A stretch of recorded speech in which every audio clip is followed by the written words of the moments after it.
राधे राधे। और ये 3 पेंटिंग की सीरीज़ में अब है तीसरी पेंटिंग का नंबर। 2 मैं ऑलरेडी बना चुकी हूँ और तीसरी पेंटिंग के लिए मैंने चुना है श्रीनाथ जी के स्वरूप को। जी हाँ, वही श्रीनाथ जी हैं जो कि जोधपुर के पास श्रीनाथ द्वारा में विराजमान हैं।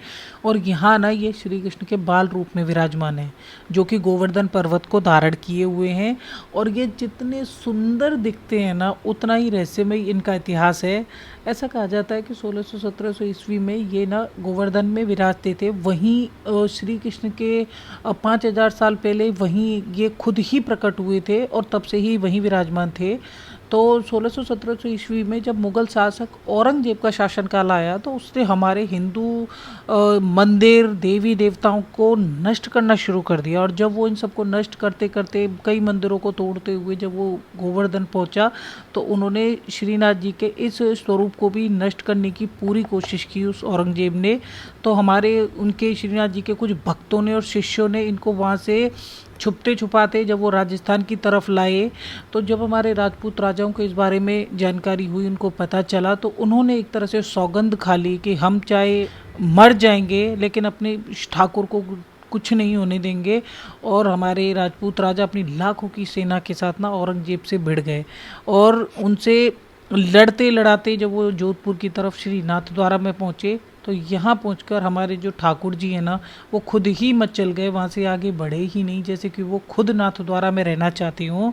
तो ये देखकर हमारे राजपूत राजाओं ने वहीं उनके लिए एक मंदिर की स्थापना की और वहीं उनको विराजमान किया।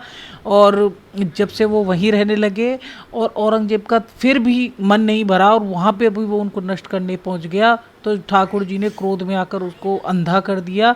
और इससे विचलित होकर जब उसकी माँ गिड़गिड़ाते रोते पीटते जब ठाकुर जी के पास पहुंची, तो उसने विनती की, प्रार्थना की, तो इससे श्रीनाथ जी ने उसकी आंखें वापस लौटा दी। और इससे खुश होकर औरंगजेब की माँ ने ना उनको एक हीरा भेंट किया था, जो कि श्रीनाथ जी आज भी अपनी ठोड़ी पर धारण करते हैं। और ऐसे है कुछ हमारे लाडले ठाकुर श्रीनाथ जी।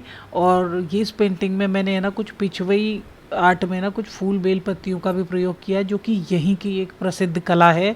और मंदिर की दीवारों पर पिछवई कला में भी बहुत सारी पेंटिंग्स और चित्र बने हुए हैं।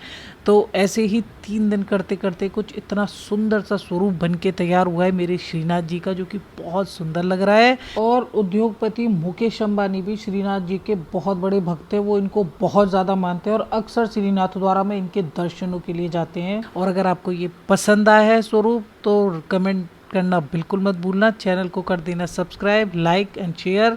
मिलती हूँ अगले वीडियो में, तब तक के लिए राधे राधे, जय श्रीनाथ।